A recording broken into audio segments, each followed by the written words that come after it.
Hello, and welcome to Advanced Music School. My name's Matt, and this is Lesson 5 in our first online series, helping you to understand and achieve Grade 1 on the piano. In this lesson, we will be following on from the previous lesson, looking at scales. In Lesson 5, we can now apply our knowledge of key signatures and apply them to what we know as scales. Scales are a series of pitches or notes combined together in either ascending or descending motion. To understand scales, let's begin with C major as an example. C major has no sharps or flats, so has nothing in the key signature. A scale of C major would therefore be C, D, E, F, G, A, B, and C. This is one octave C major scale. An octave means from one note to the next of the same note, so C to C. If we wanted to do two octaves of C major, it would be C, D, E, F, G, A, B, C, D, E, F, G, A, B, and C. It is called an octave because there are 8 notes between two of the same note. An oct means 8.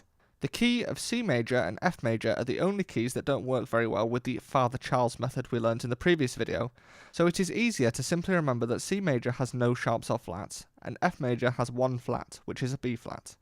One of the most important things to do when learning scales is to correctly learn the fingerings. Fortunately, most of the white note keys have the same pattern. Let's begin with C major. Your thumbs are finger 1, and your little fingers are finger 5. For C major 2 octaves in the right hand, our fingers would be 1, 2, 3, 1, 2, 3, 4, 1, 2, 3, 1, 2, 3, 4, 5.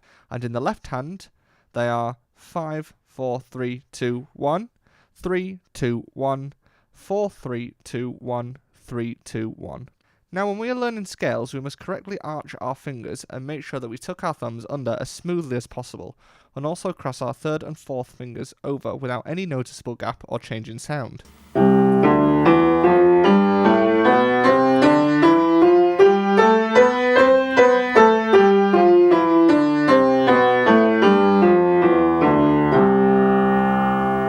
This same finger pattern applies to many other scales, which are G major, D major, E major, and A major. Let's use A major as an example. So if we use the rhyme, we need to go back 1 in the alphabet to G, and then count through the rhyme so we have F sharp for father, C sharp for Charles, and G sharp for goes. Therefore, A major has 3 sharps, which are F sharp, C sharp, and G sharp. So the 2 octave scale will be A, B, C sharp, D, E, F sharp, G sharp, A, B, C sharp, D, E, F sharp, G sharp, A.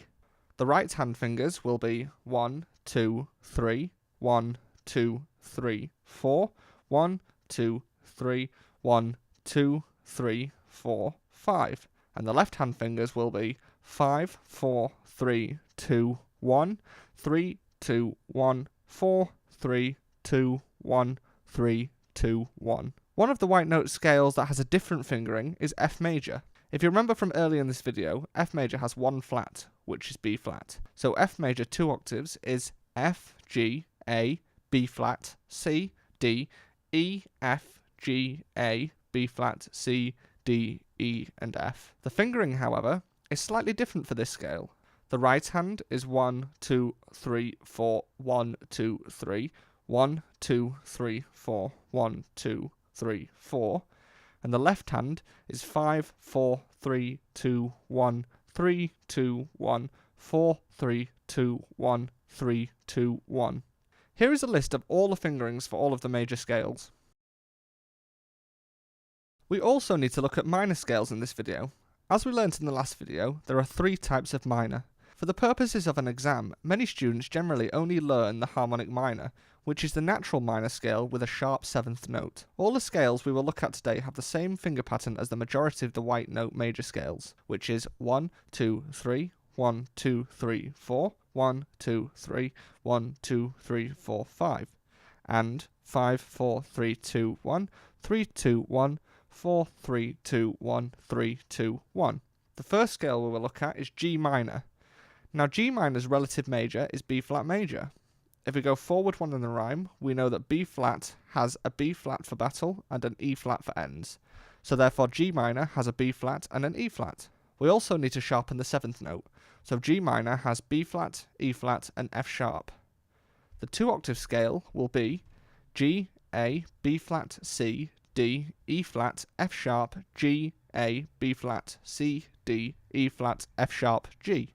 The other form of scale you will need to know is the chromatic scale.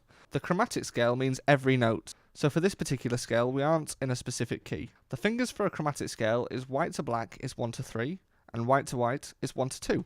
If we start on a D in the right hand, the pattern will be 1, 3, 1, 2, 3, 1, 3, 1, 3, 1, 2, 3, 1. And the left hand is 1, 3, 2, 1, 3, 1, 3, 1, 3, 2, 1, 3, 1. Now that we have covered the different forms of scales, focusing particularly on the ones from grade 1 ABRSM, we need to look at arpeggios and broken chords. An arpeggio is a chord where the notes are played one after another. A chord is more than one note at once. We are particularly going to look at major and minor triads. A major triad is note 1, 3 and 5 of the major scale. So a G major triad is notes 1, G, note 3, B, and note 5, D. A minor chord is notes 1, flat 3 and 5 of the scale.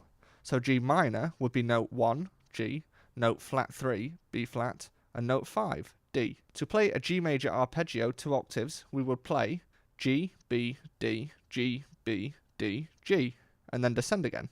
To play a G minor arpeggio 2 octaves, we would play G, B flat D, G, B flat D, G, and back down again. The fingers for the right hand for most of the white note scales is 1, 2, 3, 1, 2, 3, 5. And the left hand is 5, 3, 2, 1, 3, 2, 1.